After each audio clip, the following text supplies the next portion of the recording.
زه دا واضحه کول غواړم چې په بې ګناه افراد چې کم دي هغو باندې الزام لګېدلی دی چې دو دا ملک احمد خان قتل کړی دی. نو ما هر څه په خپلو سترګو لیدل دي، نو زه صرف د هغې وضاحت لکه تاسو ته کول غواړم چې دا څنګه چل و. نه په دې کې زما لکه نه زه د چا د سایډ نه یم،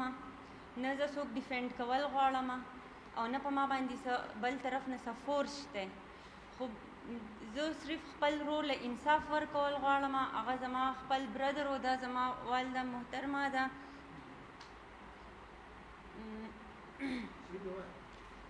اصل خبره دا ده چې زما رور چې کم دی هغه به په اسلام آباد کې اوسېدو، نو هغه هلته رهایش پذیر و او کله ناکله به د خپل اهلیه سره کور ته راتلو. او زما والد صاحب چې دی نو هغه وفات شوی دی. زمونږ جایداد چې دی هغه باقاعده په موږ ټولو باندې تقسیم شوی دی، د هر یو کس په نوم باندې د هغه جایداد دی. نو د وقوع په ورځ کم چې 24 اګست د مازدیګر ټایم او مازدیګر مونځ نه پس زما دا رور چې دی نو دی د خپل اهلیه سره کور ته رالو او ورسره 15 to 19 سیکیورټي ګارډز وو. نو دوی چې څنګه رادن نشو په حجرې کې چې دی نو زما ملک امیر محمد خان ناسو، ملک خواجه خان ناسو او مسمی فرقان غنی په هغه ټایم باندې موجود وو. نو دوی چې څنګه رادن نشوي دي دو هغه سیکیورټي ګارډز چې دي نو هغه درې واڼې یرغمال کړي دي او بیا یې سم وهلي هم دي. کور ته هم رالو، کم چې په حجرې کې کم CCTV کیمراز لګېدلي وو اول خو هغه مات کړلو، بیا کور ته رالو ټول کیمراز یې مات کړل، کم DVR چې وو هغه هم د ځان سره واغستو. زه د خپل زه ډیرې ته ووتم، زه چې کله حجرې ته ووتم په ما باندې هم ټوپکې دغه کړی، په ما باندې هم ښه پوره ګزارات وکړل. او دوی چې رادن نشو څنګه نو دا پوره چتونو باندې ټول کسان ودرېدو، د کور په چتونو هم، د حجرې په چت باندې هم، سایډ ته یو کور دی د هغې په چتونو باندې هم ودرېدو. دروازې مکمل بندې کړې، نه څوک بهر ته تللی شو نه څوک دننه راتلی شو. نو هغه دوران کې ما بیا پولیس ته کال وکړو چې پولیس رالو، نو پولیس ته هم دیو دروازه نه کولاواله. په هغه ټایم باندې دوی سیکیورټي ګارډز کې چې یو کس و هغه آلریډي SHO مجیب عالم سره په لاین باندې و. نو دو ورته وی چې هغه ته وی چې بهر طارق SHO راغلی دی او ته دته لګوټې ووایه چې دی دننه نه راځي، زموږ سره نور څه کسان دي چې هغه مونږه سایډ ته کړو. نو هغه 45 منټس بس پولیس دغه شان بهر ولاړ دي، په مونږ باندې دننه ټوپکې دوی ښودي دي. زه پولیس ته چغې وهم چې په دیوال باندې راواوړئ خو دننه خو راشئ که نه، ځکه چې مونږ لکه ډېر زیات په دغه کې ما باندې ګزارات هم شوي، زه ډېر زیات په دغه کنډیشن کې وم. فرقان غني خو چې و نو هغه خو یې بالکل داسې کړی و چې هغه بېهوشه پروت و. ښه پولیس ښه ښکلي په خپله مرضي باندې بیا رادن نه شو. کله چې ورته دروازه کولاو شوه چې رادن نه شو نو ما ورته ښه ووی هم چې دا کسان راغلي دي او دو زه یې ووهلم او فرقان غني خو هلته بېهوشه پروت و. دوی چې څنګه رالو نو دو پوره کور تلاشي واغستله اول،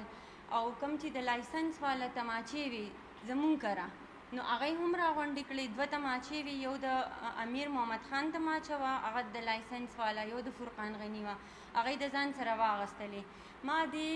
SHO صاحب ته ښه ووی چې دا کسان راغلي دي، هغه ما ته وی چې نه دا زه نشم لرې کولی ځکه چې دا لیګلي اتورایز دي او دا د سیکیورټي ګارډز دي. ما ورته وی ټیک د سیکیورټي ګارډز به یي خو په انټینشن یې صحیح نه دی. په هغه دوران کې بیا د ملک امیر محمد خان 2 ترګان رالو، د یو نه ملک حضرت علي نوم دی او د بل نه ملک ایوب خان. دو دواړه چې رالو نو بس ملک احمد خان وی چې بس دو دواړه رالو مونږ به جرګې ته کینو او دا خبره به ځانه سورټ آوټ کړو. بس دو دغه شان پولیس ولېږل. پولیس ته ما ښه ووی هم چې ما ته دا رایټ حاصل دی، ایون چې زه لایر یم. ما ته یې وی نه ستا لا چې کومه ده هغه د کوټ نه بهر نه چلیږي، او هغه هم دغه شانتي لاړو. بیا د هغه دوران کې د ملک خواجه خانو، ملک امیر خانو او د ملک ایوب خانو او ملک حضرت علي مونږ ټول زور سره هم ناستو ما هغه ټایم باندې بیا ملک احمد خان چې دی نو هغه د خپل اهلیا سره پته نشته چې چېرته لاړو خو کافي ټایم هغه هلته نه نو بیا چې هغه واپس هم رالی نور مشران هم رالو د تاسو ته د نورو مشرانو نوم ووایم په هغې کې ملک حبیب خانو ملک نجیب خانو ملک ناصر خانو نعیم خانو ملک قیصر خان مونږ ټول اوس جرګې ته ناست وو او زما دا رور هم ناست و بس مونږ خبرې کولې بیا په هغه ټایم نه پس چې زما رور دی نو هغه بیا مخامخ په حجرې کې یو غټه برنډه ده هغې ته لاړو نو هلته بیا ځان له په فون خبرې کولې بس ولاړو نو هغه دوران کې زما خور چې ده هغه راله د خپل هسبینډ سره نو هغې دروازه نوک کوله نو ما دې سیکیورټي ګارډ ته وویل چې دا زما خور راله دې ته دروازه کولاو کوي خو هغه وویل چې نه او دروازې ته خو هر یو دروازې ته خو لاک لګېدلی و بره هم ټول کسان ولاړو هر طرف یې سیل کړی و ما دیو ته وویل چې دروازه کولاو کوي زما خور ده ایون زما برادر ورته هم وویل ملک احمد خان ورته په خپله وویل چې دروازه کولاو کوي زما خور راغله خو دو ایون د هغه خبره هم ونه منله او بس چې هغه د برنډې نه د سټیرز ته شو نو ناڅاپي فایرینګ شروع شو چې څنګه فایرینګ شروع شو نو په اولني ډز باندې چې دی نو زما رور ولګېدو مونږ ټول کسان په برنډې کې ناست او جرګې والا کم کسان چې وو نو په خوا کې یو په برنډې کې د نوکر کمره ده هغه مونږ ټول هغې ته دننه شو چې مونږ هغې ته دننه شو د هغو یو سیکیورټي ګارډ هغه هم زموږ سره دننه شو ما ورته یې ورشه ما یې نایک تې لګېدلی دی ما یې ورشه هغه دغه که نو ما ته یې وی چې نه زه خو نه وځم بیا په دې کمرې کې چې مونږ ناستو نو زما د فادر د دې ملک امیر محمد خان یو تره دی حضرت علي تی نوم دی نو هغه دغه ته کال وکړو پولیس ته یې کال وکړو چې پولیس رالو نو نه اف آی آر شوی و نه هېڅ هم نه و شوي او پولیس وایي چې ملک امیر خان څه شو هغه راوباسئ نو هغه بس هغه یې ونیو او سیده یې بووستو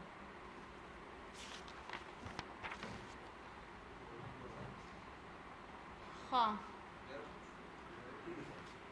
ګوره زما د رور دا قتل چې کوم دی دا ښه په سوچ سم چې منصوبې په تحت باندې شوی دی او په دې کې کم چې دی داویداري په غلط کسانو شوې ده داویداري په ملک ارشد خان باندې په ملک حنین خان باندې دا دوه د سره په دې سپاټ موجود هم نه دا د سره دلته راغلي هم نه دي او ملک امیر خان خالی لاس ناسو په جرګې کې او هغه هم جرګۍ ګواه ده ما چې تاسو ته کم نیمز ووې زه متعلقه حکام ته دا ریکویسټ کوم چې هغه کسان دي راوغوښتلی شي او د هغو نه دي صحیح تپوس وکړلی شي د هغو نه دي سټیټمنټ واخیستلی شي چې دلته څنګه چل و او لکه هغه پکې پوره ګواهان دي ښه د هغې نه پس چې دی نو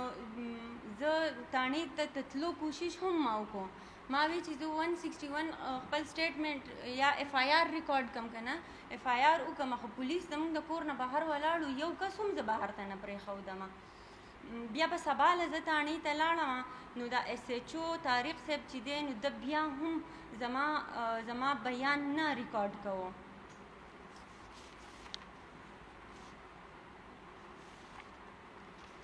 ښه په سباله باندې چې دی نو کم کیمراز چې پاتې شوي وو د روډ طرف ته کم کیمراز لګېدلي وو په هغې کې باقاعده میمري کارډ یې خپلې لګېدلې وي نو دا ایس ایچ او طارق صاحب راغی د نورو کسانو سره کم چې په دې فایرینګ کې شامل وو د هغو سره رالو او هغه دغه یې هم ویوړو په هغې کې چې کوم میمري کارډ لګېدلی و هغه یې هم ویوړو ډي وي آر ورسره هم دی نو زه درخواست کوم آی جي ته آر پی او ته ډي پی او ته چې صحیح انویسټیګیشن دې وکړلی شي کوم دا میمري کارډ چې دی په دې کې پوره ریکارډینګ هر څه موجود دي دا دي د هغو نه راواخیستلی شي چې صحیح دغه وشي ځکه چې زما رور شهید شوی دی او زه نه غواړم چې د هغه شهادت ته د نقصان ورسي او د بې ګناه کسان دي د هغه دغه کې سزا کړلی شي ښه دلته اوس یو کوېشن دا رایز کېږي چې ما د دوی سره چې کم دي نو په ساده جامو کې هم کسان راغلي وو کم چې په دې سیکیورټي ګارډز کې یو کس په لاین باندې وو د مینګوري اس ایچ او سره مجیب عالم سره هغه ته الریډي ویلو چې مونږ دا کم نور کسان چې دي دا سایډ ته کو هغه کسانو ښه فوټیج زما سره موجود دی په ساده جامو کې دي هغه د کم لیګلی چې اوتورایز شي هغه ګارډز نه دي هغو مخونه پټ کړي دي او دا فایرنګ هم د هغه طرف نه شوی او کوم طرف ته چې دا کسانو دا ویډیو به زه تاسو له درکمه جي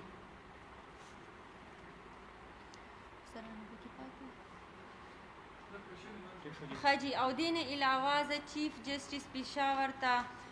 لوکل ګورنمنت ته سی ایم ته دا ریکویسټ کوم چې زموږ سره انصاف وکړلی شي ګوره زه یو لایر یم زه کله تاڼې ته ځم کله یو ځای ته ځم کله بل ځای ته ځم چې دلته یو لایر ته هم دغه انصاف نه میلاویږي او هغه هم فیمیل لایر ته نو بیا به یو عام کس ته څنګه انصاف میلاویږي او اوس هم مونږ ته خبره تھریډز دي مونږ ته د بدل نمبرونه کالز هر څه راځي په کور کې ایمیل نشته نو زه دا هم دغه کوم ما باقاعده ډي پی او ته هم اپلیکیشن کړی دی او د کمشنر د مې هم کړی دی چې لکه مونږ ته دي څه سیکیورټي لږ وخت لپاره فرام شي ځکه چې مونږ په کور کې ټولې ښځې یو